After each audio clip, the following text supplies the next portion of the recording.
Hello everyone. నేను Kavya's. Welcomes to Kavya's world @6868. ఈరోజు నేను హెల్తీ డైట్ రెసిపీ చేసి చూపిద్దాం అనుకుంటున్నాను. అదేంటంటారా? పెసరట్టు. పెసరట్టు అంటే నాకు చాలా ఇష్టం.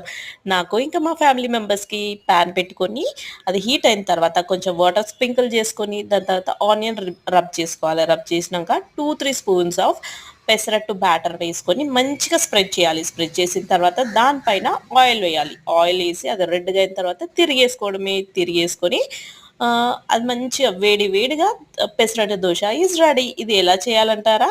2 గ్లాసెస్ ఆఫ్ పెసర్లు అండ్ 1 గ్లాస్ ఆఫ్ బియ్యము మంచిగా క్లీన్ చేసుకొని మంచిగా నానబెట్టాలి. ఓవర్ నైట్ మొత్తం నానబెట్టి మంచిగా గ్రైండర్‌కేసి మెత్తగా మిక్సీ పట్టాలి. దాంట్లో గూడా కొన్ని అటుకులు ఏసి మిక్సీ పట్టాలి. తర్వాత బ్యాటర్ ఒక 12 అవర్స్ తర్వాత మనం తినడానికి వాడుకోవచ్చు. ఓకేనా ఫ్రెండ్స్? Like and subscribe.